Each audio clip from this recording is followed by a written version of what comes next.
نحمده ونصلي على رسوله الكريم اما بعد فاعوذ بالله من الشيطان الرجيم بسم الله الرحمن الرحيم رب اشرح لي صدري ويسر لي امري واحلل عقدة من لساني يفقهوا قولي۔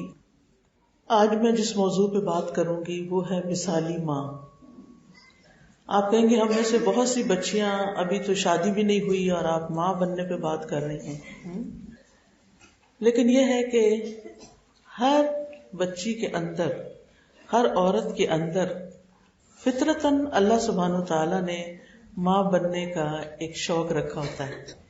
اسی لیے آپ دیکھیں کہ بچیاں بچپن میں عام طور پر گڑیوں سے کھیلنا پسند کرتی ہیں، ان کے کپڑے بناتی ہیں، ان کا گھر بناتی ہیں، ان کے ساتھ یعنی بہت کچھ کر رہی ہوتی ہے، اور یہ ان کی فطرت میں ہوتا ہے۔ پھر اسی طرح آپ نے دیکھا ہوگا کہ جو بڑی بہنیں ہوتی ہیں، بڑی بیٹیاں ہوتی ہیں، جب چھوٹے بہن بھائی ہوتے ہیں تو ان کو گود میں لے لیتی ہیں، وہ ماں کے ساتھ ایک ایسا ہیلپنگ ہینڈ بن جاتی ہیں کہ چھوٹے بچوں کو پالنے میں، ان کی دیکھ بھال کرنے میں وہ ایک سیمی ماں کا کردار ادا کر رہی ہوتی ہیں۔ تو بہرحال اس مجلس میں آج کچھ تو مائیں ہیں جو آلریڈی مائیں ہیں، اور کچھ انشاءاللہ آئندہ کچھ سالوں میں مائیں بن جائیں گی۔ اور ماں بننا جو ہے یہ ایک عورت کی تخلیق کا مقصد بھی ہے، یعنی ایک عورت کو اللہ سبحانہ وتعالیٰ نے بہت سے رولز دیے ہیں۔ سب سے پہلے وہ اچھی بیٹی ہوتی ہے، پھر اچھی بہن ہوتی ہے، پھر اچھی بیوی ہوتی ہے، اور پھر اچھی ماں بن جاتی ہے۔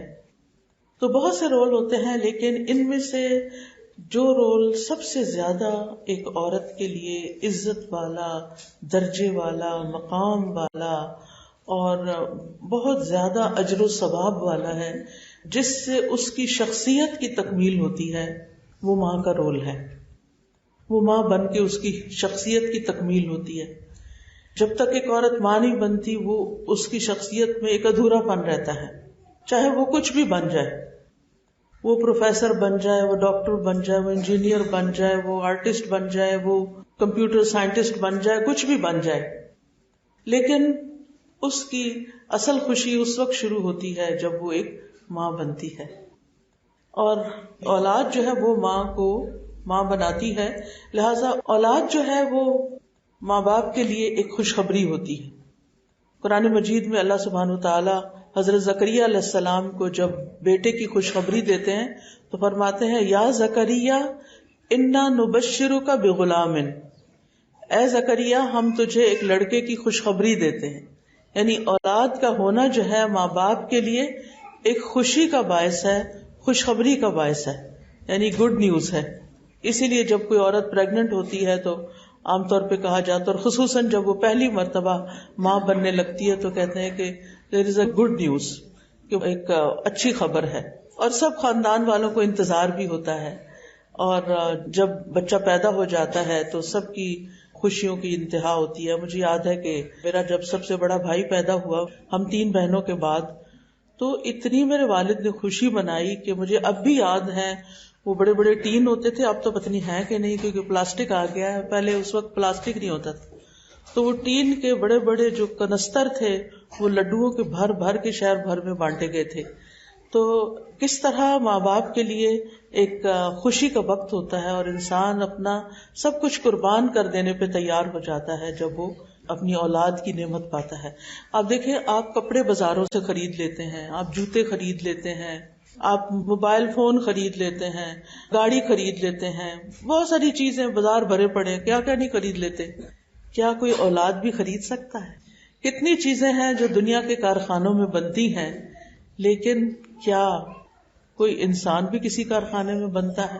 اگرچہ اب یہ کوششیں ہو رہی ہیں کہ لیبارٹریوں میں انسانوں کو تیار کیا جائے، اللہ ہی بہتر جانتا ہے اس کا فیوچر کیا ہوگا، کیونکہ انسان کو انسان بننے کے لیے انسانوں کی ضرورت ہوتی ہے۔ انسان فیکٹریوں میں اگر بنایا جائے اور نہ ماں ہو، نہ باپ ہو، اور نہ کوئی بہن بھائی ہو، اور وہ ایک مشین کی طرح ایک پروڈکٹ ہو، آپ سوچیں اس کے دل کے اندر کیا ہمدردی ہوگی کسی کی، کیا محبت ہوگی، اور کیا اس کو کسی کا درد ہوگا؟ کچھ بھی نہیں۔ وہ تو ایک مشین کی طرح ایک مشین ہی ہوگا. اب بھی آپ دیکھیں کہ بہت سے انسان جو ہیں وہ مشین ہی بنے ہوئے ہیں، یعنی جب وہ انسانوں کے ساتھ تعلق نہیں رکھتے اور دن رات بس کام ہی کرتے رہتے ہیں، جیسے مغرب وغیرہ میں ہوتا ہے. آپ نے دیکھا ہوگا، اگر آپ میں سے کچھ لوگ لندن یا کینیڈا یا ان علاقوں میں گئے ہوں تو آپ نے دیکھا ہوگا صبح 5 بجے وہ گھر سے نکل جاتے ہیں اور شام کو واپس آتے ہیں اور سارا دن باہر گزرتا ہے. آپ یقین کریں کہ ہمارے گھر کے سامنے ہی ایک آفس ہے جس میں دیکھتی ہوں کہ بعض اوقات سردیوں میں ہمارا سورج جو ہے وہ تقریباً 8:45 کے نزدیک نکلتا ہے. ان کی ڈیوٹی 8 بجے شروع ہوتی ہے جب ہماری ابھی فجر ہو رہی ہوتی ہے. تو میں دیکھتی ہوں کہ اندھیرے میں وہ گاڑیاں آ کے صبح کھڑی ہو جاتی ہیں اور شام کو سردیوں میں ہمارا سورج کو 4:45 یا 4:40 پہ غروب ہو جاتا ہے اور وہ ابھی اندر ہی بیٹھے ہوتے ہیں. 5 بجے وہ نکلتے ہیں. تو یہ اتنی دیر وہ یعنی اندھیرے میں آتے ہیں اور اندھیرے میں جاتے ہیں. بعض اوقات تو لنچ ٹائم پہ باہر نکلتے ہیں، کئی دفعہ اتنی برف پڑی ہوتی ہے وہ باہر بھی نہیں نکل سکتے، اندر ہی رہتے ہیں. تو کبھی کبھی دیکھ کے مجھے ایسا لگتا ہے کہ یہ صبح ایک جیل میں آتے ہیں، شام کو ایک جیل سے باہر نکل جاتے ہیں اور ہر کوئی اپنے ڈیسک پہ بیٹھا ہوا ہے، ہر کوئی اپنے کمپیوٹروں پہ کام کر رہا ہے. کسی کو کسی کی خبر نہیں، کوئی بیمار ہے، تندرست ہے کیا نہیں. آپ بیمار ہیں تو یہ آپ کے اوپر ہے، آپ کی نوکری جا سکتی ہے اگر آپ کام پر نہیں آئے. آپ لیٹ ہو گئے 3 دن تو آپ کو نوکری سے نکالنے کا حق رکھتے ہیں. تو ایسی زندگی ٹھیک ہے، بہت پروڈکٹیو ہے، بہت ترقی کی ہے، سب کچھ ہے، لیکن آپ سوچئے ایسے کاموں میں اور ایسی مصروفیت میں انسانیت کدھر جاتی ہے، محبتیں اور تعلق اور رشتے اور ایک دوسرے کی شکل دیکھنا. اسی لیے آپ دیکھیں کہ وقت کے ساتھ ساتھ ایسی جگہوں پر جو اس طرح کا لائف سٹائل ہوتا ہے اس کی وجہ سے ایک ڈپریشن اور ایک مایوسی اور ایک انسان بیزاری اور ایک عجیب سی فضا پیدا ہو جاتی ہے جس پہ دوسرے کا دکھ درد جو ہے وہ اس طرح محسوس نہیں ہوتا. کہتے ہیں نا، درد دل کے واسطے پیدا کیا انسان کو. اللہ سبحانہ و تعالیٰ کی عبادت کے لیے تو بہت سے فرشتے ہیں، ساری مخلوق اس کی تسبیح کر رہی ہے. یہ ایک ایک درخت کا ایک ایک پتا سبحان اللہ کہہ رہا ہے اپنی اپنی زبان میں. لیکن یہ آپ دیکھیں، ایک درخت کھڑا ہے نا اور دوسرا کھڑا ہے، اس کے اگر پتے جھڑ جائے نا، وہ پیلا ہو جائے، تو اس درخت کو کوئی احساس نہیں کہ یہ بیچارہ ساتھ والا سوکھ گیا. یا اگر اس کو کوئی کاٹنے کے لیے آ جائے تو وہ آگے بڑھ کے یہ نہیں کہے گا ہائے اس کو نہ کاٹو. اسی طرح 10-12 گائے بھینسیں کئی کھڑی ہوتی ہیں جہاں دودھ کے لیے ڈیری فارمز جیسے ہوتے ہیں، اگر آپ نے کبھی دیکھا ہو، اگر سڑکوں پہ سے بھی گزرتے ہوئے ایسے منظر نظر آتے ہیں. تو میں اکثر دیکھ کے میں کہتی ہوں کہ یہ جتنی بھی کھڑی ہیں نا، یہ اپنے آپ میں ہی کھڑی ہیں. اس کے ساتھ والی کے پیٹ میں درد ہے تو اس کو کوئی پتہ نہیں دوسری کو. نہ انہوں نے ہنسنا ہے، نہ مسکرانا ہے، نہ رونا ہے، نہ ہی کوئی اپنے دل کا حال کسی کو بیان کرنا ہے. جب سے پیدا ہو رہے ہیں گھاس کھا رہے ہیں، بڑے ہو رہے ہیں، پھر انہوں نے بچہ پیدا کرنا ہے، پھر انہوں نے دودھ دینا ہے، پھر ایک وقت آئے گا یا ان کو ذبح کر لیا جائے گا یا وہ مر جائیں گے.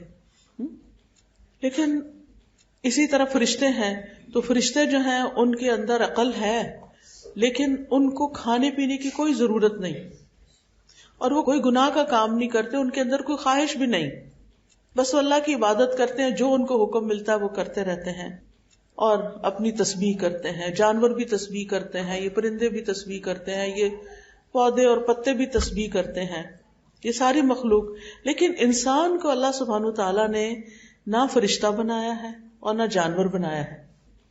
اس کے اندر ان دونوں کی خصوصیات ضرور رکھی ہیں.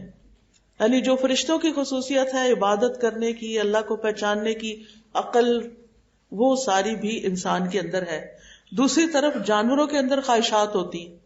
ان کو آپ نے دیکھیں، گائے بھینس کو اگر آپ کسی فیلڈ میں کسی کھیت میں چھوڑ دیں تو وہ کیا کرتی ہے وہاں؟ خراب نہیں کرتی، ہر وقت چرتی رہتی بیچاری. یعنی وہ گھاس کھاتے رہتے. یہاں پر ہمارے ملک میں اتنا رواج نہیں، لیکن اگر آپ کبھی کچھ اور ملکوں میں جیسے لندن وغیرہ میں آپ دیکھیں گے کہ بڑے بڑے گراسی فیلڈز ہیں، دور دور تک گھاس ہے، اور اس میں آپ کو گائے اور بھیڑیں اور وہ آپ کو چرتی نظر آئیں. اگر آپ غور کریں نا تو وہ زمین سے کھا رہی جا رہی اور کھا رہی، چل پھر رہی اور کھا رہی. کچھ لوگ انسان بھی ایسے ہی کرتے ہیں، چل پھر رہے ہوتے ہیں اور کھا رہے ہوتے ہیں. بڑی حیرت ہوتی ہے کہ یہ کیا کر رہے ہیں. تو بہرحال وہ جو گائے بھینس ہوتی ہے نا، اس کی زندگی کا کام کھانا پینا اور بچے پیدا کرنا اور دودھ دینا اور بس ختم.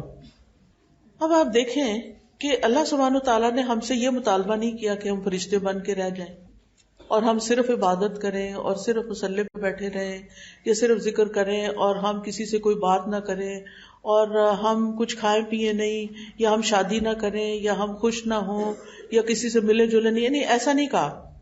لیکن ہمیں کیا کہا ہے کہ ہم ایک طرف اپنی عقل استعمال کریں, عبادت بھی کریں, یعنی فرشتوں والی کچھ کوالٹیز اپنا لیں, اور دوسری طرف ہم کھائیں پیئیں بھی اور بچے بھی پیدا کریں اور زندگی بھی گزاریں, لیکن جانوروں کی طرح نہیں. ہم نے نہ فرشتہ بننا ہے اور نہ جانور بننا ہے. ہم نے کیا بننا ہے؟ انسان بننا ہے. انسان اللہ تعالیٰ کی یونیک کریشن ہے, بہت ہی پیاری کریشن ہے, جس کے پاس عقل بھی ہے, جس کے پاس جذبات بھی ہیں, خواہشات بھی ہیں, اور وہ ان خواہشات کے ساتھ بہت اچھے اچھے کام بھی کرتا ہے. لیکن جب کوئی بھی چیز اپنی لمٹ سے آگے نکل جاتی ہے نا, بڑھ جاتی ہے, تو پھر تباہی آتی ہے, پھر فساد ہوتا ہے. اب آپ دیکھیں کہ کچھ لوگ نا عقل استعمال کرتے ہیں, وہ ہر چیز میں عقل کو لے آتے ہیں. ہمیں اس کا بھی لاجک چاہیے, اس کی بھی لاجک چاہیے, اس کی بھی لاجک چاہیے. جس چیز کی لاجک نہیں ہم نے اس کو ماننا نہیں. وہ کہتے ہیں آپ ثابت کریں اللہ تعالیٰ ہے, ہمیں اس کی لاجک چاہیے. اور اگر آپ لاجک نہیں دے سکتے تو وہ انکار کر دیتے ہیں کہ ہم نہیں مانتے کہ کوئی اس کائنات کو پیدا کرنے والا بھی ہے, کوئی رب بھی ہے. تو اسی طرح ان کے اندر یعنی ایسی چیزیں آ جاتی ہیں کہ پھر بعض اوقات ان کے اندر سے جذبات ہی ختم ہو جاتے ہیں. اچھا, کچھ لوگوں کے اندر جذبات اتنے زیادہ ہوتے ہیں کہ وہ جذباتی بنے رہتے ہیں, ہر بات میں جذبات, ہر بات میں غصہ, ہر بات میں جھڑکنا ڈانٹنا, ہر بات میں آپے سے بار. تو ان ساری چیزوں کو ہم نے اعتدال میں لانا ہے, اور اس اعتدال کے لیے ہمیں اللہ سبحانہ تعالیٰ کی طرف سے آئی ہوئی وحی کی ضرورت ہے. اور وہ وحی کیا ہے؟ قرآن و سنت کی شکل میں ہمارے پاس آئی ہے, جس میں ہمیں اللہ نے ہماری عقل کو بھی روشنی دی ہے کہ ہم عقل سے کام لیں. قرآن مجید میں اللہ تعالیٰ فرماتے ہیں افلا یتدبرون القرآن ام علی قلوب اقفالها, کیا یہ لوگ قرآن میں غور و فکر نہیں کرتے؟ کیا ان کے دلوں پہ تالے پڑے ہوئے ہیں؟ یعنی یہ دنیا بھر کی چیزیں سیکھتے ہیں اور دنیا بھر کی چیزوں پر غور و فکر کر رہے ہیں, کہاں سے کہاں پہنچ رہے ہیں. اور اب تو آپ دیکھیں کہ ورچوئل ورلڈ میں لینڈ کرنے کے پلان بن رہے ہیں, اور ستاروں پہ جانے کے, اور کہاں کہاں تک انسان پہنچ رہا ہے. اور اب پھر سے کوشش ہو رہی ہے کہ دوبارہ انسان چاند پہ جائے بہت سارے سالوں کے بعد. لیکن آپ دیکھیے کہ یہ ساری چیزیں ہونے کے باوجود بھی وہ یہ نہیں سمجھ سکا کہ اس کو پیدا کس نے کیا ہے اور کیوں پیدا کیا ہے, اور جب ہماری زندگی ختم ہو جائے گی تو ہم نے اس کے بعد ہم نے جانا کہاں ہے. لیکن اللہ سبحانہ تعالیٰ نے بندوں کو یہ ساری باتیں سمجھانے کے لیے انبیاء بھیجے ہیں, رسول بھیجے ہیں, اور ان میں سے سب سے پہلے نبی کون سے تھے؟ آدم علیہ السلام. اور پھر رسول جو تھے وہ نوح علیہ السلام, اور پھر بڑے بڑے رسولوں کے نام آپ کو پتا ہے قرآن مجید میں ہے, ابراہیم علیہ السلام اور عیسیٰ علیہ السلام اور یحییٰ علیہ السلام, اور بے شمار اور نبی اور رسول جن کا ذکر قرآن مجید میں اللہ تعالیٰ نے کیا. یہ جتنے بھی نبی آئے ہیں, جتنے بھی رسول آئے ہیں, انہوں نے آ کے لوگوں کی ہدایت کا بندوبست کیا ہے. ہدایت کیا ہوتی ہے؟ ہدایت ہوتی ہے کسی کو راہ دکھانا, کسی کو ڈائریکشن بتانا کہ اس نے کدھر جانا ہے, اس نے کیا کرنا ہے, کیا چیز اس کے لیے فائدہ مند ہے اور کیا چیز اس کے لیے نقصان دہ ہے. مثلاً آپ کا بچہ جب اسکول جا رہا ہوتا ہے تو آپ اس کو بحیثیت ماں ہدایات دے رہی ہوتی ہیں کہ دیکھو تم نے یہ لنچ میں نے رکھ دیا, یہ لنچ کھا لینا ہے, یہ پھینک کے نہیں آ جانا, ڈبہ گھما کے نہیں آ جانا, اپنی پینسل کی حفاظت کرنا, کلاس میں دھیان سے بیٹھنا. یہ ساری آپ اس کو کیا کر رہے ہوتے ہیں؟ رہنمائی دے رہے ہوتے ہیں. کیا یہ اس کی ضرورت ہوتی ہے یا نہیں ہوتی ہے نا؟ اسی طرح ماں اپنی بیٹی کی شادی کرتی ہے تو اس کو کئی باتیں سمجھاتی, دیکھو تم اپنے شوہر کا خیال رکھنا, اس کی خدمت کرنا, اپنے ساس سسر کو امی ابا سمجھنا. اب تو پتہ نہیں یہ کہتے ہیں کہ نہیں, لیکن ہماری جب شادی ہوئی تھی تو اس طرح کی بہت نصیحتیں ہوتی تھی. تو مجھے امید ہے کہ اب بھی عقل مند مائیں اپنے بچوں کو یہ بہت نصیحت, کیونکہ یہ بچوں کے فائدے میں ہوتی ہے, اور اس سے یہ کہ بچوں کو پھر زندگی گزارنی آ جاتی ہے آگے جا کے. تو بہرحال انسان کو اپنی دنیا کی زندگی گزارنے کے لیے رہنمائی کی ضرورت ہے، ہدایات کی ضرورت ہے، انسٹرکشنز کی ضرورت ہے، اسے کیا کرنا چاہیے کیا نہیں کرنا چاہیے، اپنی انڈیویجول لائف میں، اپنی پرسنل لائف میں کیا کرنا چاہیے، بچوں کے ساتھ کیا کرنا چاہیے، گھر کے ہمسایوں کے ساتھ کیا کرنا چاہیے، اپنے ملک میں کیا کرنا چاہیے، اپنے شہر میں کیسے رہنا چاہیے، اگر کئی کام کرتے ہیں، جاب کرتے ہیں، بزنس کرتے ہیں، وہاں کیسے کیا معاملے کرنے چاہیے. ہمارے دین نے ہمیں ان ساری چیزوں کے بارے میں رہنمائی دے دی ہے، ہمیں ہدایات دے دی. ہدایات کا لفظ بھی ہدایت سے ہی ہے، لیکن ہم ان کو الگ الگ طور پہ سمجھتے ہیں. تو ہمیں ہمارے دین نے بہت اچھی ہدایت دے دی ہے کہ ہم نے کیا کرنا ہے. ان ہدایات میں انسان کو انسان کی زندگی کا مقصد بھی بتایا گیا ہے، اور پھر اس کے جو مختلف رولز ہیں ان رولز میں اس کو کیا کرنا ہے یہ بھی بتایا گیا ہے. مثلاً بحیثیت ماں کے کیا کرنا ہے آپ کو، ایک اچھی ماں کیسی ماں ہوتی ہے اور وہ اپنی نسلوں کی کیسے پرورش کرتی ہے، اور ہم سب کو اس پر کیا ریوارڈ ملنے والا ہے، یہ سب کچھ ہمارے دین نے ہمیں بتا دیا. تو کچھ لوگ جو دین کی طرف سے آئی ہوئی رہنمائی ہے اس کو نہیں لیتے، وہ کبھی اپنی خواہشات سے کام لیتے ہیں، کبھی جذبات سے کام لیتے ہیں، کبھی عقل سے کام لیتے ہیں، کبھی لوگوں کی باتیں سن کے ان کے طریقوں پہ چلنے لگتے ہیں. ایک نئی ہدایت لیتے تو کس سے نہیں لیتے؟ اللہ سبحانہ وتعالیٰ سے، قرآن و سنت سے نہیں لیتے. اب آپ دیکھیے، پیدا تو ہمیں اللہ نے کیا، واپس بھی ہم نے اسی کی طرف جانا ہے، اور یہ تھوڑی سی زندگی ایک ٹرانزٹ پیریڈ ہے ہمارے پاس. جیسے آپ جاتے ہیں کسی شہر میں اور راستے میں اگر ٹرین آپ کو چینج کرنی پڑے تو آپ ایک ٹرین سے اتر کے آپ انتظار گاہ میں بیٹھتے ہیں، پھر دوسری ٹرین لے کے آگے جاتے ہیں. تو وہ تھوڑی دیر کے لیے آپ بیٹھتے ہیں. تو بالکل ایسا ہی ہے، اس کو بڑی طور پہ دیکھیں کہ ہم اللہ سبحانہ تعالیٰ کی طرف سے آئے ہیں، یہاں کچھ وقت گزارنا ہے، پھر ایک اور ٹرین لے کے ہم نے آگے چلے جانا ہے، ادھر کسی نے بھی نہیں بیٹھنا. اب سوال یہ پیدا ہوتا ہے، زمین اللہ نے بنائی، آسمان اللہ نے بنایا، ہر چیز اللہ نے بنائی، ہمیں اللہ نے بنایا اور ہماری ہدایت کے لیے رسول بھی بھیجے، کتابیں بھی بھیجی، اور ہم نے ان کو ایک طرف رکھ دیا. ابھی ٹائم نہیں ہمارے پاس، ابھی ہم بچے ہیں، ابھی ہم جوان ہیں، ابھی ہم بوڑھے ہیں، بات ختم. ہم اپنی مصروفیات کا رونا روتے رہتے ہیں اور کس چیز کی طرف توجہ نہیں کرتے؟ قرآن و سنت کی طرف توجہ نہیں کرتے. تو ہمیں اپنی زندگی کے اندر موت سے پہلے پہلے ایسا وقت ضرور اپنے لیے نکال لینا چاہیے کہ جس میں ہم قرآن مجید کو اچھی طرح سمجھ کے پڑھیں. صرف قرآن ہی نہیں بلکہ نبی صلی اللہ علیہ وسلم کی احادیث کو بھی، کہ جس کے ذریعے ہمیں یہ پتا چلے کہ ہمارے رب نے اس زمین پر رہنے کے کیا طریقے ہمیں سکھائے ہیں، اور پھر ہم کس طرح اس رب کو خوش کر سکتے ہیں، اور کس طرح جب ہم اس کے پاس واپس جائیں گے تو وہ ہماری بہترین مہمان نوازی کرے گا. جنت جو ہے وہ اللہ سبحانہ تعالیٰ کی جتنی بھی کریشن ہے، اللہ نے بہت کچھ بنایا. اتنا کچھ آپ کو پتا نہیں کہ پہلے سائنٹسٹ صرف سامنے کی گیلیکسیز، اسٹار، یہ جو جس گیلیکسی میں ہماری زمین ہے نا وہ تو بہت چھوٹی سی ہے، اس میں سولر سسٹم ہے اور اس میں کچھ ملین ٹریلین ستارے ہوں گے، لیکن یہ ایک بڑے کلسٹر کا حصہ ہے. اور پھر آپ دیکھیں کہ جو سائنٹسٹ نے یہ سارا کچھ ڈسکور کر لیا تو اس کے آگے نہیں جا پا رہے تھے کہ بلیک ہولز تھے. اب کیا ہوا ہے کہ سیکنڈ فیز میں چلیں گے، بلیک ہول پار کر کے اس سے بھی آگے خوبصورت دنیا دیکھی ہے انہوں نے. یعنی انسان دن بدن آگے جا رہا ہے. اب آپ دیکھیے کہ اللہ سبحانہ تعالیٰ نے تو 7 آسمان بنائے، اور پھر ان 7 آسمانوں کے پار اللہ نے جو ہے وہ جنت بنائی، اور اس جنت میں سب سے اعلیٰ جنت جنت الفردوس بنائی. اور جنت اتنی خوبصورت جگہ ہے کہ جس کی کوئی مثال ہی نہیں ہے دنیا میں. اور وہ کس کے لیے بنائی؟ انسانوں کے لیے بنائی. انسان اللہ تعالیٰ کی تخلیق کا ماسٹر پیس ہے، عقل سمجھ رکھنے والا، دیکھنے والا، سننے والا، بولنے والا، سوچنے والا، بڑے بڑے کام کرنے والا، کائنات کو مسخر کرنے والا. یعنی انسان، دنیا میں بہت کچھ ہو رہا ہے، بڑے بڑے کام ہو رہے ہیں.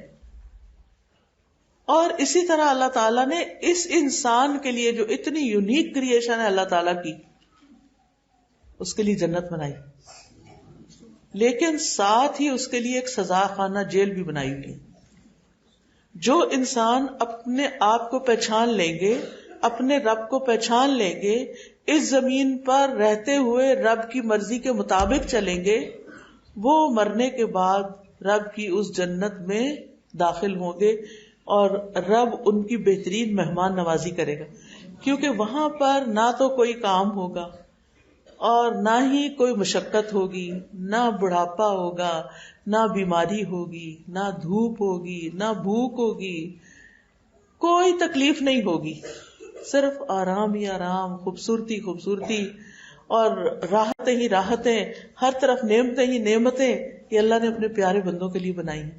ان نعمتوں کی قیمت ہے، یہ فری میں نہیں ملتی، اس کے لیے کچھ سٹرگل کرنی پڑتی ہے، محنت کرنی پڑتی ہے۔ دنیا میں بھی آپ اگر کسی مقام پر پہنچنا چاہیں تو آپ کو کچھ کرنا پڑتا ہے، ایسے بیٹھے بیٹھائے کچھ نہیں ملتا، ہاتھ پاؤں مارنے پڑتے ہیں۔ اسی طرح اس جنت کو حاصل کرنے کے لیے بھی ہاتھ پاؤں مارنے پڑتے ہیں، اس کے لیے محنت کرنی پڑتی ہے۔ وہ محنت کیا ہے؟ وہ محنت یہ ہے کہ ہم اپنے صبح سے شام اس طریقے کے مطابق گزاریں جو ہمارے رب نے ہم سے چاہا۔ اس صبح سے شام تک رب نے ہمیں کیا دیا ہے؟ 5 نمازیں دی ہیں، 5 وقت میرے حضور آ جاؤ۔ یہ تیاری ہے اس دن کی ملاقات کے لیے۔ یہ ہم نماز میں اصل میں کیا کرتے ہیں؟ اللہ تعالیٰ کے سامنے جا کے کھڑے ہو جاتے ہیں، اور مرنے کے بعد جب ہم اپنی قبروں سے اٹھیں گے نا، جیسے روز اپنے بستر سے اٹھتے ہیں، کبھی اچھے خواب آتے ہیں اور کبھی برے آتے ہیں، ہاں؟ تو ایسے ہی کچھ لوگوں کی قبر جو ہے نا اس میں خوبصورتی ہوگی، اور کچھ لوگوں کے خواب وہاں یا جو بھی ان کے اوپر گزرے گا وہ بہت برا ہوگا۔ پھر وہ وہاں سے سو کے جب اٹھیں گے تو سارے کے سارے دوڑ رہے ہوں گے کس کی طرف؟ اللہ رب العزت کی طرف، اور اللہ سبحانہ تعالیٰ کے سامنے جا کے کھڑے ہوں گے۔ اللہ سبحانہ تعالیٰ کے سامنے جب جا کے کھڑے ہوں گے تو پھر یعنی انسان اپنا کچھ بھی نہیں چھپا سکے گا۔ قرآن مجید میں آتا ہے لا تخفى منکم خافیہ، کوئی چیز چھپائی نہیں جا سکے گی۔ اب اللہ تعالیٰ پوچھے گا تم نے اپنی جوانی کہاں گزاری، تم نے اپنی زندگی کس کام میں لگائی، تم نے اپنے مال و دولت کے ساتھ کیا کیا، یعنی اپنی زندگی کو کس کام میں لگایا، اور اس کے بغیر ٹال نہیں سکے گا انسان۔ پھر جس کو اللہ چاہے گا معاف کر دے گا اور جس کو چاہے گا پکڑ لے گا۔ لہٰذا اللہ سبحانہ تعالیٰ کے سامنے جانے سے پہلے ہمیں اپنی نمازوں کا خیال کر نمازیں پوری کرنی، ان میں ڈنڈی نہیں مارنی، ان کو مس نہیں کرنا۔ ایک تو عورتوں کی مس ہو جاتی ہے تو کوئی بات نہیں، وہ تو اللہ تعالیٰ نے خود اجازت دی ہے کہ اس میں کیا کرنا، چھٹی رخصت ہے، لیکن اس کے علاوہ اپنے فرائض پورے کرنے، یہ اللہ کے حق میں سے پہلا حق ہے۔ رمضان آ جائے تو روزے رکھ لیں، اللہ تعالیٰ کچھ مال دے دے تو حج کر لیں، کچھ مال 1 سال تک جمع ہو جائے، 7.5 تولے سونا یا 52 تولے چاندی یا اس کے برابر کے پیسے، تو سال کے بعد 2.5 اللہ کے راستے میں دے دیں اور باقی 97.5 اپنے پاس رکھ لیں۔ ہمیں وہ بھی مشکل لگتا ہے، زکوٰۃ دینی، وہ پیسے نکالنے، غریبوں کو دینے۔ اب دیکھیں کتنے لوگ ہیں جو محتاج ہیں، اور اس وقت جو حالات ہے اس کے مطابق تو کتنی محتاجی۔ یہ ہو گیا اللہ کے حق۔ اب آ جاتے ہیں بندوں کے حق، جن میں ماں باپ کا حق بھی ہے، جن میں بچوں کا حق بھی ہے، جن میں شوہر کا حق بھی ہے، جن میں بیوی کا حق بھی ہے، اور ان حقوق کے بارے میں پوچھا بھی جائے گا، اور ان حقوق کی معافی تبھی ہوگی جب بندے معاف کریں گے۔ اس لیے دنیا میں انسان کو ایک طرف تو معافی تلافی کر لینی چاہیے، دوسری طرف انسان کو اپنے فرائض ادا کرنے چاہیے جو بندوں کے بارے میں ہمارے ہیں۔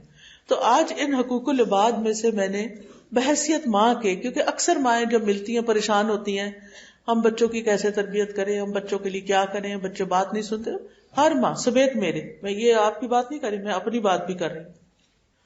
تو اس چیز نے مجھے اس بات پر ابھارا ہے کہ میں جانوں کہ ماں کی حیثیت میں میرا کیا فرض بنتا ہے، تاکہ میں اپنا فرض پورا کروں۔ اس کا مطلب نہیں کہ بچے مانے تو مانے، نہیں تو نہ، صحیح نہیں، ماں تو ایسے نہیں چھوڑتی نا، سارے رشتے چھوڑ جاتے ہیں، ماں نہیں چھوڑتی۔ تو ہمیں ماں کی حیثیت میں کیا کرنا ہے جس کی ہم سے پوچھ ہوگی۔ یاد رکھیے بحیثیت ماں جو ہمارے اوپر ذمہ داریاں ہیں ان کے بارے میں ہم سے سوال کیا جائے گا، کیا پوچھا جائے گا، کیا ہمیں کرنا چاہیے۔ دلیل کے ساتھ چند باتیں آپ کے سامنے رکھوں گی۔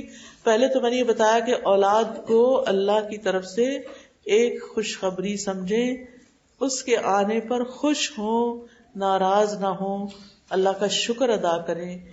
ان لوگوں کو آپ دیکھیں کہ جن کے پاس اولاد نہیں ہوتی اور وہ کتنا ترستے رہتے ہیں کہ اللہ ان کو اولاد دے۔ اولاد جب نیک ہوتی ہے، جب کامیاب ہوتی ہے، تو ماں باپ کی آنکھوں کی ٹھنڈک ہوتی ہے۔ ماں باپ ان کو دیکھ دیکھ کے خوش ہوتے ہیں، ان کی کامیابیوں کا سن کے خوش ہوتے ہیں. اور اس کے برعکس اگر اولاد کوئی غلط کام کرے تو ماں کی زندگی میں اس سے بڑا کوئی دکھ ہی نہیں ہوتا. وہ اپنے آپ کو بھول جاتی، اپنے آرام کو بھول جاتی، اس کی ساری جوانی، ہر چیز وہ اپنی اولاد پہ قربان کر دیتی. آپ دیکھیں نا، سب سے پہلے تو اپنے جسم کی قربانی دیتی ہے، اپنے پیٹ میں رکھ کے اسے پالتی ہے، پھر اس کو دودھ پلاتی ہے اور اس کے ساتھ راتیں جاگتی ہے اور کیسی کیسی محنت کرتی. آپ سب نے دیکھا ہے، اس میں کوئی نئی بات نہیں، صرف احساس دلانا چاہتی ہوں کہ ہم سب اپنی ماؤں کی قدر کرنے والے ہوں. اور پھر آپ دیکھیں کہ نبی صلی اللہ علیہ وسلم نے اولاد کو انسان کی بہترین کمائی قرار دیا ہے. آپ نے فرمایا یقیناً تمہاری اولاد تمہاری بہترین کمائی ہے. یعنی تم مال بھی کماتے ہو، تم گھر بھی بناتے ہو، تم گاڑی خریدتے ہو، لیکن ان سب چیزوں میں سے سب سے اچھی چیز، سب سے بڑی نعمت تمہارے اپنے بچے ہیں. لہٰذا انسان کو ان چیزوں پہ بھی توجہ کرنی چاہیے، لیکن اس میں اپنے بچوں کو اگنور نہیں کرنا چاہیے.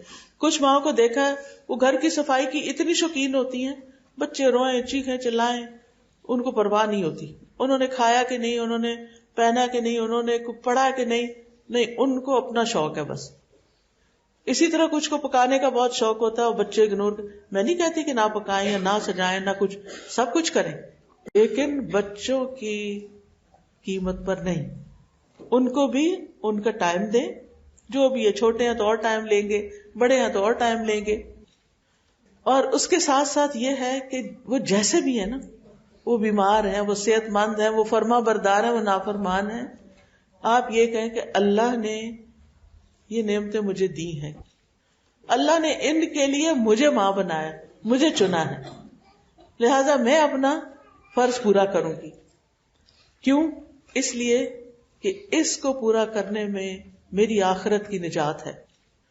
جب انسان فوت ہو جاتا ہے نا تو اس کے اپنے عمل ختم ہو جاتے ہیں، پھر اپنے لیے کچھ نہیں کر سکتا. جیسے ہم رات کو سوتے ہوئے کچھ نہیں کر سکتے نا، مرنے کے بعد بھی کچھ نہیں کر سکتے. لیکن جب ہم سو جاتے ہیں تو بعض اوقات ہمارے گھر والے نہیں سو رہے ہوتے، ہمارے ملازم نہیں سو رہے ہوتے، وہ کچھ کام کر رہے ہوتے ہیں جس کا آپ نے ان کو کہا ہوتا ہے، یہ اچھا تم سبزی بنا کے رکھ دینا، تم یہ کر لینا، وہ کر لیں، صفائی کر لیں، وہ لگے رہتے ہیں، وہ کر رہے ہوتے ہیں. ٹھیک ہے. اسی طرح مرنے کے بعد انسان کے لیے کچھ چیزیں فائدہ دے رہی ہوتی ہیں جو وہ خود تو نہیں کر رہا تھا، کچھ اور لوگ کر رہے ہوتے ہیں. ان میں نمبر 1 نیک اولاد جو ماں باپ کے لیے دعائیں کرتی ہے، جو ماں باپ کے لیے دعائیں کرتی. لہٰذا اپنے بچوں کو اتنا دین ضرور سکھائیں کہ جب ہم قبروں میں پہنچ جائیں، اور ایک دن تو جانا ہی ہے نا، آج ہم زمین کے اوپر ہیں، کل زمین کے نیچے ہوں گے، اور سب کا یہی انجام ہے، کوئی بھی نہیں بچا ہوا، نہ کوئی بادشاہ، نہ فقیر، نہ کوئی امیر، نہ غریب، نہ کوئی نیک نہ بد، سب کا مقام وہی ہے، نیچے جانا ہے. ٹھیک ہے. تو جب وہاں ہوں گے نا تو اس وقت ہمارے لیے سب سے بڑی دعا کس کی ہے؟ ہمارے بچوں کی. باقی دنیا بھی کرتی ہے، بہن بھائی بھی کرتے ہیں اور لوگ بھی کرتے ہیں، لیکن ولد صالح یدعو لہ کا ذکر حدیث میں آتا ہے کہ نیک بچہ جو ماں باپ کے لیے دعا کرتا ہے وہ ماں باپ کو پہنچتی ہے، وہ ماں باپ کو فائدہ دیتی ہے. ان کا درجہ جب بلند ہوتا ہے، یعنی جو روحیں جنت میں ہوتی ہیں مرنے کے بعد، برزخ میں جو علیین ہے اس میں ہوتی ہیں، ان کو اپ گریڈ کیا جاتا ہے. وہ پوچھتے ہیں یہ کس لیے، یعنی یہ ہمارے ساتھ یہ کیوں ہوا ہے؟ تو بتایا جاتا ہے یہ تمہاری اولاد کی دعاؤں کی وجہ سے، ان کی استغفار کی وجہ سے. اس لیے بچوں کو اتنا ضرور سکھا دیں کہ وہ آپ کے جانے کے بعد آپ کی بخشش کی دعا کریں. میں اپنے بیٹے کو کہتی ہوں کہ دیکھو، اگر میں مر جاؤں اور تمہیں میرا جنازہ پڑھانا پڑے، تمہیں جنازے کی دعا آتی ہے؟ اگر نہیں آتی تو سیکھو، کیونکہ ایک بچے کو ماں کے جانے کا جو غم اور دکھ ہو سکتا ہے اور جو دعا وہ کر سکتا ہے وہ کوئی مولوی صاحب نہیں کر سکتے، وہ کوئی اور نہیں کر سکتا، وہ آپ کے پیارے ہی کرتے ہیں. اولاد کو جو دکھ ہوتا ہے نا، کیونکہ ہماری والدہ کچھ عرصہ پہلے گئی تھی دنیا سے، مجھے یاد ہے کہ میں کتنے غم میں مبتلا رہی، کوشش کے باوجود کوئی دن نہیں ہوتا تھا کہ میرے آنسو نہ گرے. میں کہتی یہ مجھے کیا ہو گیا، میں تو اچھی بڑی اسٹرانگ عورت ہوں، لیکن وہ مجھے لگتا تھا جیسے میرے جسم کا ایک حصہ چلا گیا. یعنی کنٹرول ہی نہیں رہتا تھا اپنے اوپر. اور یہ اکثر لوگوں کا حال ہوتا ہے کہ ماں کے فوت ہونے پر باپ کا بھی بڑا غم ہوتا ہے, لیکن ماں کا کچھ رشتہ عجیب ہوتا ہے کہ جس نے پیدا کیا, جس نے میرے لیے تکلیفیں اٹھائیں, جو میرے لیے دعائیں کرتی تھی آج دنیا میں نہیں, اب میرا فرض بنتا ہے میں اس کے لیے دعائیں کروں. وہ ساری زندگی میرے لیے کرتی رہی, اب میری ذمہ داری ہے, میری باری ہے کہ میں اس کے لیے کچھ کروں. اس لیے اپنے بچوں کی ایسی تربیت کریں کہ جس میں ان کو دین ضرور سکھائیں کہ جب وہ نماز پڑھیں گے آپ کو بھی ثواب ملے گا. آپ کو پتہ ہے نا کہ ایک حرف پڑھتا ہے جب انسان قرآن کا 10 نیکیاں ملتی. اگر آپ نے اپنے بچوں کو خود سورۃ فاتحہ سکھائی ہے نا, اور وہ دن میں 5 دفعہ نماز پڑھتے ہیں, تو صرف فرض نمازوں میں بھی اگر وہ سورۃ فاتحہ پڑھتے ہیں تو 5 نمازوں کا وہ ثواب آپ کو ساتھ ساتھ ملتا رہتا ہے. ہر حرف پہ 10 نیکیاں. آپ سوچیں کتنی نیکیاں ایک دن میں آپ کو مرنے کے بعد بھی پہنچ جائیں گی, اور وہ جو دعائیں کریں گے وہ اس کے علاوہ ہوگی. تو کتنا ضروری ہے کہ ہم اپنے بچوں کو یہ چیزیں سکھائیں. نبی صلی اللہ علیہ وسلم نے فرمایا انسان جب مر جاتا ہے تو 3 اعمال کے علاوہ سارے اعمال منقطع ہو جاتے ہیں. صدقہ جاریہ, یا وہ علم جس سے نفع اٹھایا جائے, یعنی اگر آپ کسی کو کچھ سکھاتے ہیں, یا نیک اولاد جو اس کے لیے دعا کرتی ہے. یاد رکھیں اولاد کا ہونا خوشخبری کے ساتھ ساتھ ذمہ داری بھی ہے, اور اولاد کے بارے میں باپ سے بھی پوچھا جائے گا, لیکن باپ کے اوپر اوور آل سب کی ذمہ داری ہے, مگر بچوں کی ذمہ داری کے بارے میں خاص ماں سے پوچھا جائے گا, کیونکہ وہ ان کو پیدا کرتی ہے, وہ ان کو پالتی ہے, وہ ان کو سکھاتی ہے. آپ دیکھیں کہ 2 سال تک بچہ ماں کے ساتھ چمڑا رہتا ہے, اس کا دودھ پیتا ہے, جو تھوڑی بہت تکلیف ہوتی ہے اسی کے پاس بھاگ کے آ جاتا ہے, بس وہ کہتا ہے میری ماں. اور خاص طور پہ اگر بچے بیمار ہو جائیں تو پھر آپ دیکھیں کیا کرتے ہیں, ماں کو چھوڑتے نہیں ہیں. تو اب وہ کیا ہوتا ہے کہ ماں جب ماں بن جاتی ہے تو پھر ایک ذمہ دار حیثیت بن جاتی ہے, اور اس سے اس کے بارے میں پوچھا جائے گا. حدیث میں آتا ہے عورت اپنے شوہر کے گھر اور اس کے بچے کی نگران ہے, اور اس سے ان کے بارے میں پوچھا جائے گا. پھر آپ دیکھیے کہ جب انسان ماں بنتا ہے تو ماں ہونے کی حیثیت سے بچے ماں کو ہر سٹیج پہ تنگ کرتے ہیں, کبھی رو کے, کبھی شرارتیں کر کے, کبھی نہ پڑھ کے, کبھی نہ کام کر کے, ہر طرف سے. لیکن مثالی ماں جو ہوتی ہے نا, وہ بچے کے لیے شفیق اور مہربان ہوتی ہے. وہ ساری اپنی ٹینشنیں, وہ بچہ جو ہے نا سارے اپنے رنج غم دکھ اس کو سنانے کے لیے کوئی چاہیے ہوتا ہے, جب تک شادی نہیں ہو جاتی, اور اگر اچھا اس کو بیوی یا شوہر مل جائے تو وہ ایک الگ بات ہے, لیکن اس کو ماں چاہیے ہوتی ہے. اگر ماں ہی ڈانٹ دے اور ماں ہی جھڑک دے اور ماں ہی ناراض ہو جائے تو پھر وہ ادھر ادھر چلا جائے گا.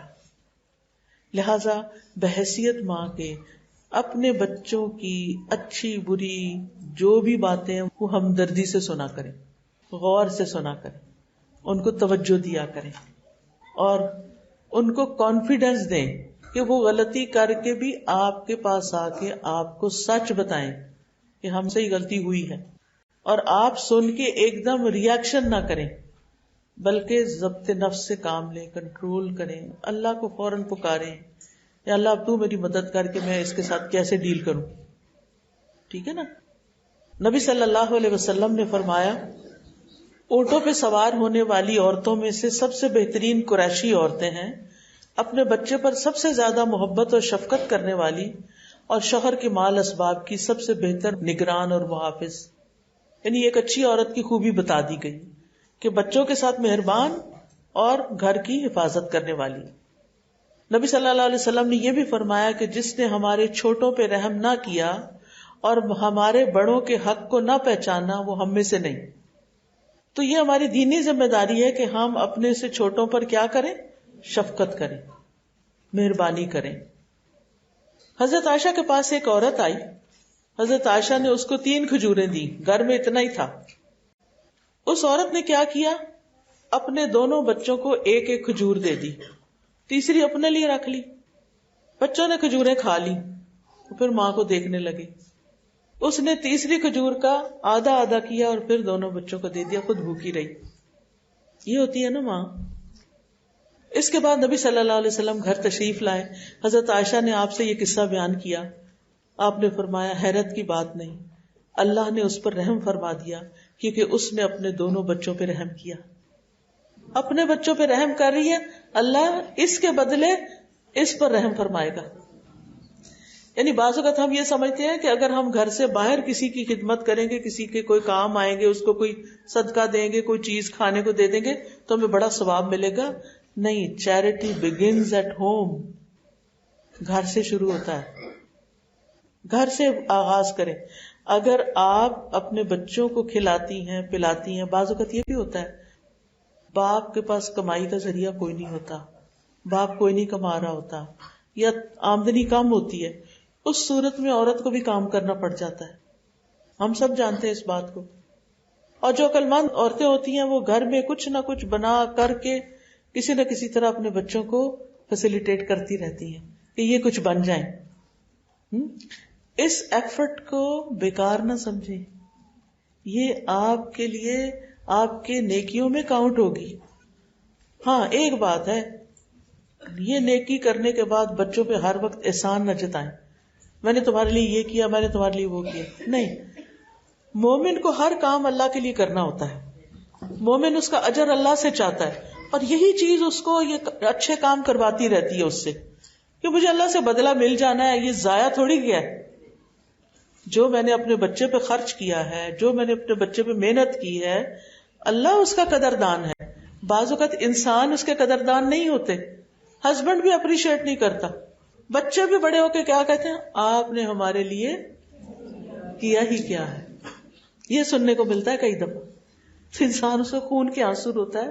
میں نے اپنی ساری جوانی گلا دی، اپنی زندگی لگا دی، اور بچہ اٹھ کے کہہ رہا ہے کہ آپ نے ہمارے لیے کیا ہی کیا. تو بعض اوقات ماں ایکسٹرا ڈیوٹی کر رہی ہوتی ہے، گھر بھی سنبھال رہی ہوتی ہے اور باہر کو بھی دیکھ رہی ہوتی ہے، پکا بھی رہی ہوتی ہے اور کما بھی رہی ہوتی ہے. اب جب دوہری ذمہ داری پڑی تو دوہرا اجر نہیں ملے گا. اللہ سے اچھا گمان رکھیں، دوہرا اجر بھی ملے گا. لہٰذا اگر آپ اپنے بچوں کو کچھ خرید کے دیتی ہیں، ان کی کوئی ضرورت کو، ان کی تعلیم کا ہی بندوبست کر دیتی ہیں، تو تعلیم دینا جو ہے بچوں کو اور اس پہ مال خرچ کرنا جو ہے یہ بہترین صدقہ جاریہ ہے. وہ بڑے ہو کے کوئی اچھے کام کریں گے، سارا ثواب آپ کو ملتا جائے گا کیونکہ آپ نے ان میں انویسٹ کیا تھا. تو اس سے کیا پتا چلتا ہے کہ ماں کو مہربان ہونا چاہیے، شفیق ہونا چاہیے، اور پھر بچوں کے ساتھ نرمی کرنے والا ہونا چاہیے.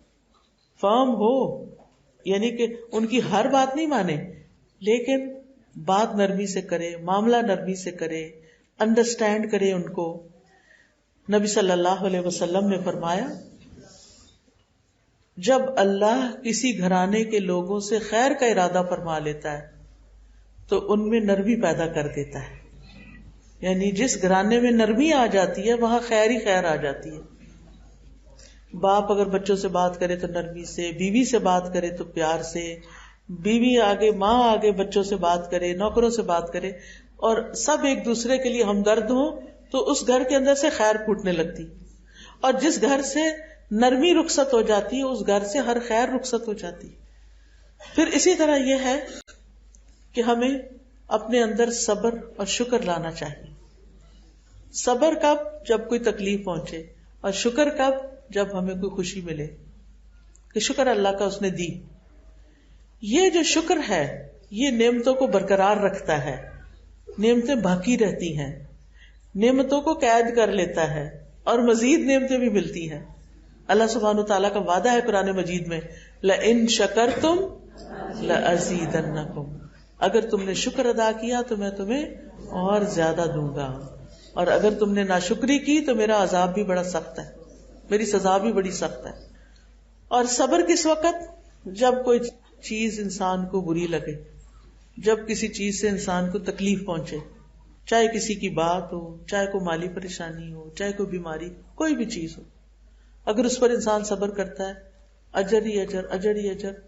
اللہ تعالیٰ بعض اوقات کسی انسان کی نیکیاں اتنی نہیں ہوتی، نمازوں میں کوئی کوتاہی ہو گئی اور چیزوں میں، صدقہ خیرات میں، اللہ تعالیٰ اس کو کسی آزمائش میں ڈال دیتا ہے.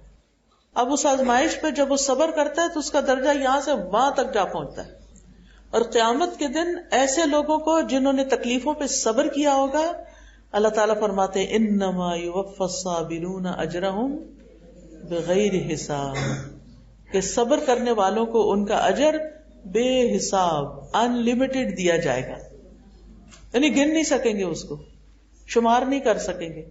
اور جو دوسرے لوگ ہوں گے وہ کہیں گے کاش ہم پہ بھی دنیا میں کوئی مصیبت آتی اور ہم بھی صبر کرتے اور ہمیں بھی یہ ملتا جو ان کو مل رہا ہے، اتنا بڑا اجر. پھر اسی طرح یہ ہے کہ بچوں کے معاملے میں عورت کو اس طرح کا صبر شکر کرنا چاہیے کہ بہت زیادہ تانے نہیں دینے چاہیے بچوں کو. یعنی تانے سے مراد کیا ہے؟ تم تو ہو ہی نکمے، تم تو ہو ایسے، تم ایسی ہو، تم ویسی ہو، تم نے کچھ نہیں پڑھ کے دینا، تم نے کچھ نہیں کر کے دینا، ایسا نہ کہ. اس لیے کہ بچے جو باتیں روز سنتے ہیں نا پھر وہ وہی کرنا شروع ہو جاتے ہیں. حوصلے سے کام لیں اور صبر سے کام لیتے ہوئے آپ ان کی گستاخیوں کو، ان کی جو بات نہیں مانتے ان چیزوں کو برداشت کرنے والے. سمجھانا نہ چھوڑیں، پاس بٹھائیں، پیار کریں، بات کریں. بعض اوقات بچے جب گڑبڑ کرنے لگتے ہیں نا پھر وہ بات نہیں کرتے ماں باپ، پھر وہ کنارہ کشی کرتے ہیں، آئیں گے دروازہ بند کر کے گھر میں بیٹھ جائیں، کرتے ہیں ایسے. اور دن کو سو جائیں گے، راتوں کو جاگیں گے، دن کو سو جائیں گے. اور اسی طرح کی بہت سی ایسی چیزیں کرتے ہیں کہ جس سے انسان کو پریشانی ہوتی ہے. لیکن ایسے موقعوں پر آپ نے ہمت نہیں ہارنی، پیچھا کرتے رہنا ہے، صبر سے کام لے کے ان کا کانفیڈینس گین کروانا ہے، کانفیڈینس بڑھانا ہے. ٹھیک ہے. اب آپ دیکھیں کہ بچے کی تربیت جو ہوتی ہے نا وہ اس کی پیدائش سے پہلے ہی شروع ہو جاتی ہے.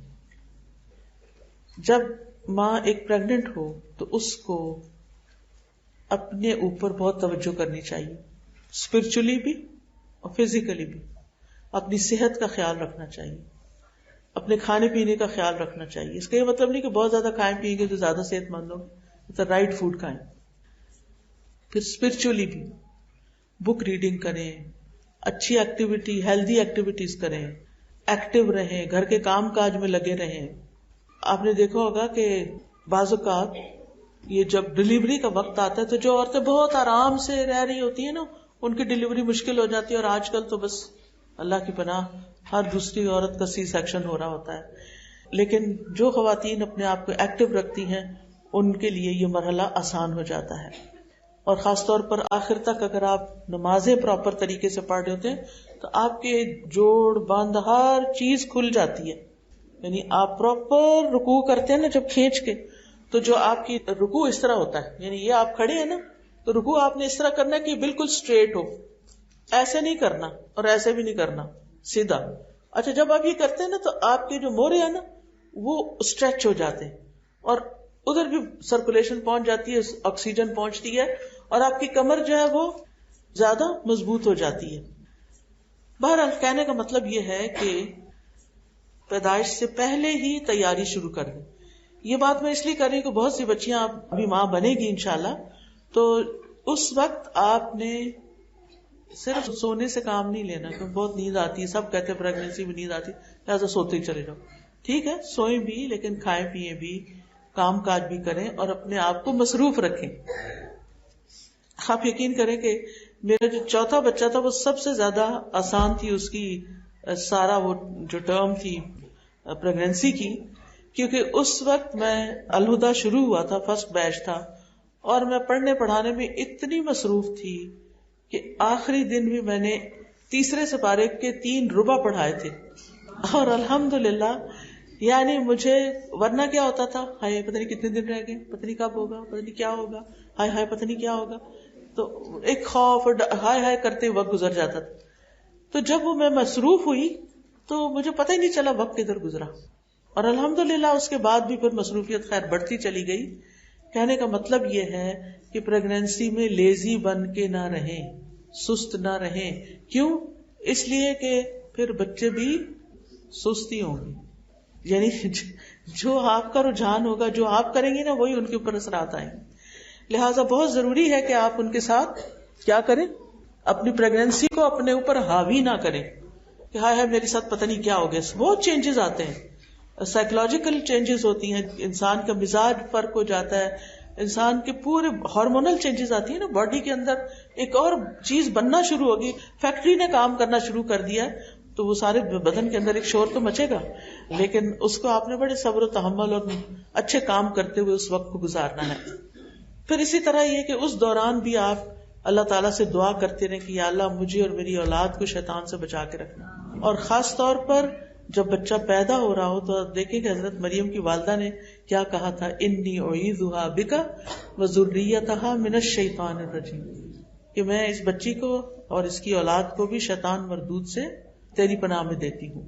کیونکہ شیطان انسان کا دشمن ہے، اور جب بچہ پیدا ہوتا ہے شیطان اس کے پاس پہنچ جاتا ہے، اس کو رلانے کے لیے، ورغلانے کے لیے، ستانے کے لیے. تو اس وقت میں بھی آپ نے کیا کرنا ہے، اللہ کا ذکر کرتے رہنا ہے. بہت سی مائیں سمجھتی ہیں کہ اگر بچہ پیدا ہو گیا، نفاس شروع ہو گیا، اب ذکر نہیں ہو سکتا. نہیں، بالکل ذکر ہو سکتا ہے. آپ تسبیح پڑھیں، آپ درود شریف پڑھیں، آپ استغفار کریں، آپ دعائیں پڑھیں، آپ صبح شام کے اذکار کریں، آپ قرآن کی تلاوت سنیں. اب تو خیر بہت ہی آسانی ہو گئی ہے. مجھے یاد ہے کہ میں نے پہلا ٹیپ ریکارڈر اس وقت خریدا تھا جب میری بچی پیدا ہوئی تھی، پہلی بچی، کیونکہ مجھے یہ فکر تھا کہ اب یہ پیدا ہو رہی ہے تو اب میں تلاوت نہیں کر سکوں گی، تو پھر تو قرآن سے رابطہ نہیں رہے گا، تو کوئی طریقہ ہو. اس وقت آ جا کے ایک لے دے کے کیسٹ ملتی تھی ان کی قاری باسط مصر کے، ان کی سورت رحمان، اور وہ جو ہے وہ قاری باسط کی بس آڈیو ملتی تھی، تو کسی اور کی کوئی آڈیو شاڈیو نہیں ہوتی تھی. تو میں نے وہ کیسٹ 22 روپے میں پتہ نہیں خریدی، اور کیسٹ ریکارڈر خریدا شاید 1000 روپے میں تھا یا کتنا.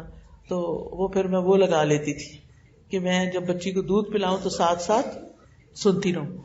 کیونکہ بچہ جو ہوتا ہے نا پہلے 2 سال میں اسپنج کی طرح ہوتا ہے، جو آپ اس کو سنائیں، جو آپ اس کو سکھائیں وہ سیکھتا چلا جاتا ہے.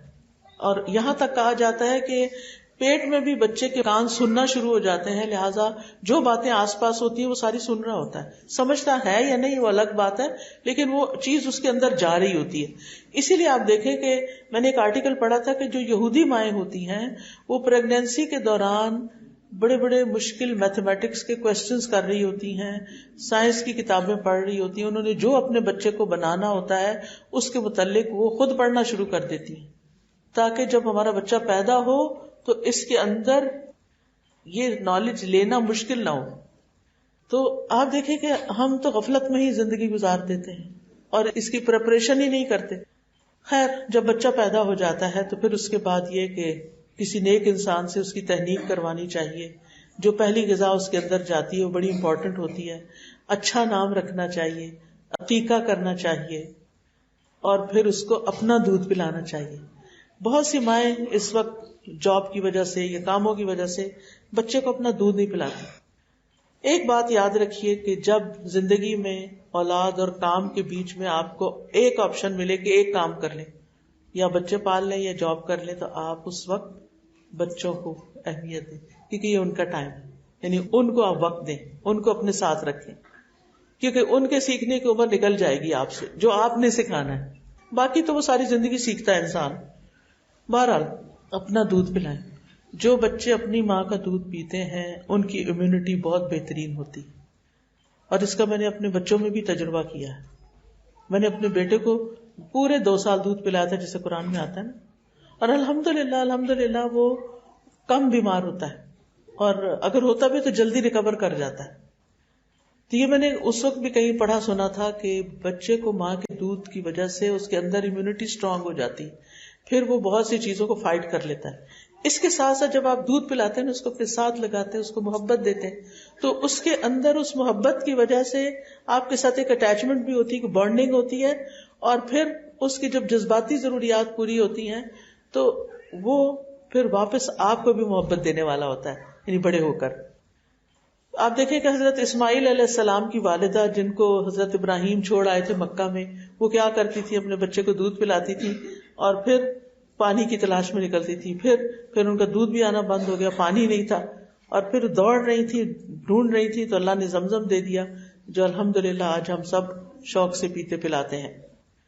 جہاں دودھ پلانے کی فضیلت ہے وہاں دودھ نہ پلانے پہ وعید بھی ہے، کیونکہ ایسی عورتوں کے بارے میں حدیث میں آتا ہے کہ نبی صلی اللہ علیہ وسلم کے پاس 2 آدمی آئے اور انہیں ایک پہاڑ پہ چڑھا کے لے گئے. انہوں نے کہا کہ میں نہیں چڑھ سکتا، لیکن وہ کسی طرح انہیں کہا ہم آسان کریں گے، آپ چڑھیں. کہتے ہیں کہ جب وہ پہاڑ پہ پہنچے، یہ خواب تھا آپ کا، تو پہاڑ کے پیچھے سے چوٹی سے بڑی سخت قسم کی چیخنے کی آوازیں آنے لگی. آپ نے پوچھا یہ کون ہے؟ کہا گیا کہ یہ ان عورتوں کی چیخو پکار ہے جن کے پستان یعنی جن کے بریسٹ سانپ نوچ رہے ہیں. پوچھا گیا یہ کیوں؟ بتایا گیا کہ یہ اپنے بچوں کو دودھ نہیں پلاتی تھی. بیماری ہے کوئی بات نہیں، مجبوری ہے، دودھ آ نہیں رہا کوئی بات نہیں، لیکن صرف اس لیے کہ ہمارا فگر خراب ہو جائے گا یا یہ کہ ہم نہیں پلانا چاہتے، نہیں، یہ بچے کا حق ہے، آپ نے اس کا حق ہی نہیں دیا. اب جو بچے بڑے ہو گئے، وقت گزر گیا، تو انسان کے پاس زندگی ہے، توبہ استغفار کر لے کہ اللہ مجھے نہیں پتا تھا اس بات کا، مجھ سے غلطی ہوئی تو مجھے معاف کر دے. پھر اسی طرح یہ کہ ان کے کھانے کی فکر ہو اور ان کے خوراک کی فکر ہو، اور پھر یہ کہ ان کی ذمہ داریاں اپنے سر جو لی جاتی ہیں ان پہ خرچ کرنے کی، ان کی صحت کی طرف سے فکر، اور پھر یہ کہ ان پر اگر بیمار ہو جائیں تو دوا کے ساتھ دعا بھی کرنا، دم وغیرہ کرنا، رقیہ پڑھنا. نبی صلی اللہ علیہ وسلم حضرت حسن حسین پر خود رقیہ پڑھتے تھے. چھوٹی چھوٹی دعائیں یاد کر لیں، اگر کچھ بھی آدمی سورۃ فاتحہ سب کو آتی، بچہ بیمار ہو ماتھے پہ ہاتھ رکھ کے سورۃ فاتحہ پڑھنا شروع کر دیں، دم کرنا شروع کر دیں، انشاءاللہ فائدہ ہوگا. کیونکہ قرآن مجید میں سورۃ فاتحہ کو الشفاء کا نام بھی دیا گیا ہے.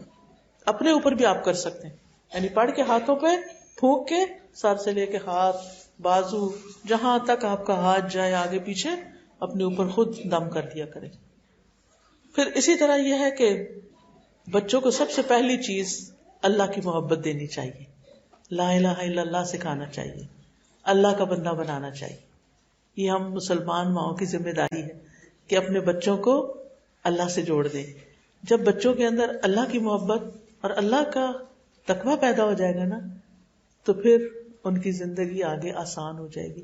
وہ ہر مشکل میں اللہ کو پکاریں گے، اللہ کو تھامیں گے، اللہ کا سہارا لیں گے تو بہت سی مشکلات سے نکلتے جائیں گے. لیکن اگر ان کی زندگی میں اللہ سبحانہ و تعالیٰ کے ساتھ تعلق نہیں تو بہت سے چیلنجز کو وہ فیس نہیں کر سکتے. پھر اسی طرح انہیں نبی صلی اللہ علیہ وسلم کے حالات بتانے چاہیے، سیرت کے سبق سکھانے چاہیے، دین کی باتیں اور سکھانی چاہیے، اچھی کہانیاں پڑھنی چاہیے. پھر ان کے ساتھ ان کو اچھے اچھے اسلام کے جو احکامات ہیں وہ سکھانے چاہیے، نماز سکھانی چاہیے، اور چھوٹی عمر میں ان کو اپنے ساتھ کھڑا کریں نماز کے لیے. قرآن پڑھنے لگے تو پاس بٹھا لیں. پھر اسی طرح جب چھوٹے ہوتے وہ کہتے ہیں نا ہم نے بھی روزہ رکھنا ہے تو رکھنے دیں. انہیں کہ چلو ٹھیک ہے آدھے دن کا رکھ لیتے ہیں، لیکن ان کو منع نہیں کریں. نیکی کے ہر کام ان کو شریک کریں، مثلا صدقہ دینا، غریبوں کو کچھ بانٹنا، آپ ان کے ذریعے کروائیں تاکہ ان کے ہاتھ سے جائے، ان کو بھی فائدہ پہنچے اور ان کو دینا آئے. پھر اسی طرح نمازوں میں جیسے باپ ہے تو مسجد میں لے کر جائے. پھر اسی طرح بچوں میں اچھی تمیز پیدا کی جائے، ان کی وقتاً فوقتاً اصلاح کی جائے. کچھ مائیں ہوتی ہیں بچوں کو بس چھوڑ دیتی، جو مرضی کرے، چلو بھئی اپنے گھر تو آپ نے چھوڑا کہ ساری دیواریں پینسلوں سے لکیریں مار مار کے انہوں نے خراب کی ہوئی ہیں، لیکن وہ اس وقت بھی نہیں روکتی جب وہ کسی مسجد جاتے ہیں یا کسی کے گھر جاتے ہیں کہ بھی ان کی چیزوں کی چھیڑ چھاڑ نہیں کرنی. وہ ادھر بھی وہ تمیز بھی نہیں سکھاتی، جس کی وجہ سے بچے جو ہیں شتر بے مہار ہوتے ہیں، یعنی جو ان کے دل میں آتا ہے وہ کرتے ہیں، اور دوسرے لوگ پھر تنگ ہوتے ہیں. پھر ہم کہتے ہیں ہمارے رشتے دار ہمیں ملنے کو پسند نہیں کرتے، ہمیں اپنے گھر نہیں آنے دیتے. بھئی آپ یہ بھی سوچو آپ نے ان کے گھر لاسٹ ٹائم جا کے کیا کیا تھا؟ انہوں نے پناہ مانگی ہوگی کہ نیکسٹ ٹائم یہ ہمارے گھر ہی نہ آئے. یعنی ہم دوسرے کا قصور فوراً بتاتے ہیں، اپنا نہیں دیکھتے کہ ہم نے کیا کیا. پھر اسی طرح بچوں کو جب کسی چیز سے روکے نا، اس کی وجہ بتایا کریں کہ بیٹا میں کیوں روک رہی ہوں تمہیں. اس روکنے کے نقصان آپ کو خود پتہ ہونے چاہیے. مثلا بچہ بار بار ہیٹر کی طرف جا رہا ہے، اس میں ہاتھ ڈالنا چاہتا ہے، بجلی سے کھیل رہا ہے، تو اس کو بتائیں کہ یہ ہاٹ ہے، آگ سے جل جاتا ہے، پھر زخم ہو جاتا ہے، پھر دردی ہوتی ہے. پھر جتنا جو ایج ہے اس کے مطابق اس کو ایکسپلین کریں. پھر آپ اس کا ہاتھ پکڑ کے نا تھوڑا سا خود پاس لا کے دکھائیں، جلائیں نہیں لیکن قریب کریں. پھر اس کو سمجھ آ جائے گی کہ یہ گرم ہے، پھر وہ کیا کرے گا، خود ہی پیچھے ہٹے گا. پھر اسی طرح مارے نہیں ان کو. کچھ مائیں بڑی ظالم ہوتی ہیں، مار مار کے بچوں کا ستیہ ناش کر دیتی ہیں. شوہر سے غصہ ہے تو وہ بھی بچوں پہ نکل رہا ہے, ساس سے کوئی ناراضگی ہے تو وہ بھی بچوں پہ نکل رہی ہے. قصور کس کا اور شامت کس کی؟ یہ مظلوم بولتے نہیں تو اس کا مطلب حساب نہیں ہوگا, اللہ کے یہاں پکڑ ہوگی. کچھ مائیں تو ہاتھ مروڑ رہی ہوتی, کچھ کان کھینچ رہی ہوتی, کوئی بال کھینچ رہی. کتنی بےزتی بچے محسوس کرتے ہیں جب ایسے کرتے ہیں ہم ان کے ساتھ. تو اس لیے بہت ضروری ہے کہ ہم ان کے ساتھ عزت کا معاملہ کریں, بچوں کو بھی رسپیکٹ دیں. پھر بچوں کے درمیان عدل کریں, فیورٹزم نہیں کریں. آپ یہ نہیں کریں کوئی ایک بچہ تو کہیں یہ تو میرا بہت لاڈلا ہے, میرا سب سے پیارا یہی ہے, ایسے نہیں کریں, دوسرے بچوں کے اندر حسد پیدا ہو جائے گا. اس لیے بہت ضروری ہے کہ آپ ان کے ساتھ کس طرح کا معاملہ کریں, پیار کا معاملہ کریں. اور سب کو یہ ہو کہ ہاں ماں ہم سے بڑا پیار کرتی ہے, لیکن اگر کوئی کہنا کہ آپ مجھ سے پیار کرتی ہیں یا اس سے, تو آپ کے دونوں سے سچ بولیں, ٹھیک ہے. پھر اسی طرح جب بچے بڑے ہو جائیں تو پھر ان کی تعلیم کے لیے اگر آپ ان کو الگ کرنا چاہیں, دور بھیجنا چاہیں, تو ان کو کانفیڈینس دے کے بھیجیں کہ تم یو کین مینج. مجھے یاد ہے کہ میں سرگودا کالج میں جاب کرتی تھی اور میری بیٹی بھی پیدا ہو چکی تھی. اس وقت میں اپنے پیرنٹس کے گھر رہتی تھی. تو آپ کو پتہ ہی ہے کہ بچیوں کو شادی سے پہلے اور بعد دونوں ماں باپ کا گھر بڑا اچھا لگتا تھا. میں تو ان میں سے کچھ زیادہ ہی وہ تھی کہ بس. خیر, اب یہ ہوا کہ میں کالج جاتی تھی اور کالج میں روزانہ اتنا ہیوی اسکیڈول نہیں ہوتا اسکولوں کی طرح کہ صبح 8 سے 2 بجے تک بیٹھو. تو اس میں جب کلاس ہوتی چلی جاتی, کلاس لے کے واپس آ جاتی. پھر اس کے بعد کیا ہوا کہ مجھے آفر آئی اسلامک یونیورسٹی میں کام کرنے کی, اسلام آباد. تو میں نے کہا کہ میں نہیں جاتی, نہ میرا وہاں کوئی رشتہ دار, نہ کوئی بھی نہیں رہتا تھا, کوئی جان پہچان والا بھی نہیں تھا. تو میں نے اپنے والد سے بات کی, میں نے کہا ابا جی مجھے بڑا پیار کرتے ہیں, اور وہ کہیں گے نہیں ٹھیک ہے بیٹا تم ادھر ہی رہو. لیکن جب میں نے ان کو جا کے بتایا کہ اس طرح مجھے جاب کی آفر آئی ہے, تو کہتے ہیں اسی کے لیے تو تمہیں پڑھایا تھا, جب تمہیں ایسی کسی خدمت کا موقع آئے تو تم اس کے لیے تیار ہو. تو میں نے کہا میری بچی کا کیا؟ کہتا ہے اللہ تعالیٰ ہر چیز کا بندوبست کرے گا. اور واقعی اللہ نے پھر کیا ہر چیز کا بندوبست. تو اس میں یہ ہے کہ ایک وقت آتا ہے کہ بچوں کو بچپن میں تو خوب ساتھ لگائیں, لیکن ایک وقت آئے تو ان کو انڈیپینڈنٹ بھی بنائیں, اپنی ذمہ داری خود اٹھائیں, ان کو اس قابل بنائیں کہ وہ اپنے آپ کو سنبھال لیں. اور اس کے لیے ماں کو کانفیڈینس نہیں, بچے تم کر سکتے ہو, تم کر کے تو دیکھو, تم جا کے تو دیکھو. تو یہ مائیں ہوتی ہیں جو پش کر کے ان کو آگے بڑھاتی ہیں. پھر اسی طرح یہ ہے کہ بعض مائیں اپنے بچوں کو دین کے لیے بھی وقف کر دیتی ہیں. مثلا اگر آپ کے 5 بچے ہیں, 4 نے اگر دنیا کی لائنیں اختیار کر لی تو ایک بچے کو دین کے لیے بھی کریں, اس کو زیادہ دین پڑھائیں, وہ علم حاصل کرے, وہ اپنے ماں باپ کے لیے صدقہ جاریہ بنے. پھر اسی طرح یہ ہے کہ بچوں کو نیک مجالس میں لے کے ساتھ جانا چاہیے, ذکر کی مجلسوں میں, کیونکہ بچے اس ماحول سے متاثر ہوتے ہیں, وہاں بہت کچھ سیکھتے ہیں. پھر اسی طرح یہ ہے کہ ان کو بد دعا کبھی نہ دیں. مائیں تنگ آتی ہیں نا تو بعض اوقات بد دعائیں دینے لگتی ہیں. مجھے یاد ہے بچپن میں کچھ لفظ میرے کانوں میں پڑے ہوئے, وہ گھر کے باہر وہ مصلی وغیرہ رہتے تھے نا, تو وہ کہتے شالا مرے. آپ کو تو سمجھ آئی گئی ہوگی میں نے کیا کہا. تو اسی طرح کچھ مائیں کہتی تیرا بیڑا ڈبے, لیکن ہماری نانی کہتی تیرا بیڑا ترے. ڈانٹ رہی ہے لیکن اس میں بھی دعا دے رہی. تو بچوں کو ڈانٹنا بھی ہے نا تو دعا دے, اللہ تمہیں ہدایت دے, اللہ تمہیں سیدھا کر دے, اللہ تمہیں سیدھے رستے پہ چلا, یعنی اچھی بات منہ سے نکالے. تنگ آ کے بھی بد دعا نہ کریں, کیونکہ ماں باپ کی دعائیں جو ہوتی ہیں نا وہ لگتی ہیں, اور بد دعائیں بھی لگ جاتی ہیں. اور اگر بد دعا لگ گئی تو پھر پریشان کون ہوگا. حدیث میں آتا ہے نبی صلی اللہ علیہ وسلم نے فرمایا اپنی اولاد کو بد دعا نہ دو, ایسا نہ ہو کہ وہ اللہ کی طرف سے قبولیت کی گھڑی ہو اور وہ قبول ہو جائے. تو پھر کیا ہوگا, پھر بندہ اس غم سے نہیں نکل سکتا, اسے ریگریٹس ہوتے ہیں, پشیمانی ہوتی ہے, پریشانی ہوتی ہے. تو بہرحال اپنی اولاد کے لیے دعائیں کرتے رہنا چاہیے, پیدا ہونے سے پہلے بھی, بڑے ہو کر بھی, اور پھر ان کی ضروریات کی بھی, ان کے کھانے پینے کی, ان کی جاب کی, ان کے سب مائیں کرتی ہیں. لیکن خاص نمازیں پڑھ کے, خاص نفل پڑھ کے ان کے لیے زیادہ دعا کریں, قبولیت کے اوقات میں دعا کریں, ان کی طرف سے صدقہ خیرات کریں, اور حوصلے سے کام لیں, کیونکہ اس کام میں جتنا بڑا اجر ہے نا اتنا بڑا حوصلہ چاہیے. ہم انسان ہیں, ہم جلدی گھبرا بھی جاتے ہیں, ہم پھر بچوں کو ڈانٹنے بھی لگ جاتے. کوئی بات نہیں, کبھی کبھار ڈانٹ بھی لینا چاہیے, وہ بھی ان کے فائدے کی چیز ہوتی ہے. ہر روز نہیں، ہر وقت نہیں، ٹھیک ہے نا. اہم باتوں پہ صرف، ہر چھوٹی بڑی بات پہ نہیں. اس نے مثلا گلاس اٹھا کے یہاں رکھنے کے بجائے یہاں رکھ دیا تو پھر ڈانٹے، یہ گلاس یہاں رکھنا تھا، یہاں کیوں نہیں رکھا. نہیں، خود اٹھا کے ادھر کر دیں، اس کو پتہ چل جائے گا ادھر نہیں ادھر رکھنا تھا مجھے. کچھ چیزیں عمل سے بھی سکھائی جاتی. اور میں عام طور پہ ماؤں سے کہتی ہوں کہ اگر آپ چاہتے ہیں نا کہ آپ کے بچے اچھے بنے، ان کے لیے اچھا رول ماڈل بن جائے، ان کے لیے مثال بنے، ان کے لیے نمونہ بنے، کہ وہ یاد کریں اس موقع پہ ہماری ماں ایسے کرتی تھی، ہم نے بھی ایسے کرنا ہے. تو انشاءاللہ اللہ سبحانہ و تعالیٰ آپ کو، آپ کے بچوں کو ضرور کامیابی دے گا. مایوس کبھی نہ ہو. بچے زندگی میں تنگ کرتے ہیں، سارے بچے، اسی لیے شاید اجر زیادہ ہے. ایک شخص آیا نبی صلی اللہ علیہ وسلم سے پوچھا سب سے زیادہ اچھا سلوک کس سے کروں؟ فرمایا ماں سے. پھر پوچھا پھر ماں، پھر پوچھا پھر ماں. 3 دفعہ ماں کا ذکر ہے، چوتھی دفعہ باپ کا ذکر ہے. کیوں؟ کیونکہ ماں تکلیفیں زیادہ اٹھاتی. اب یہ نہ کہا کرے میرا میاں تو کچھ کرتا نہیں، سب کچھ مجھے ہی اس بچے کو پالنے کے لیے کرنا پڑ رہا ہے. وہ جو کچھ کر رہا ہے وہ ہم نہیں کر رہے، جو ہم کر رہے ہیں وہ نہیں کر رہا. ہر ایک کا رول الگ ہے، ٹھیک ہے نا. جو ہمیں اللہ نے رول دے دیا نا، جتنا چھوٹا یا بڑا یا بہت بڑا، آپ سمجھے اللہ نے مجھے چن لیا اس کام کے لیے. اچھا یہاں ایک اور بات بھی کروں. کچھ خواتین کے بچے اسپیشل نیڈز والے ہوتے ہیں، اسپیشل نیڈز والے، ہینڈی کیپ ہوتے ہیں. کوئی بچے نابینا پیدا ہو جاتے ہیں، کچھ بچے ہاتھ پاؤں نہیں ان کے کام کرتے، کچھ بچوں کے اور اس طرح کے مسائل ہوتے ہیں.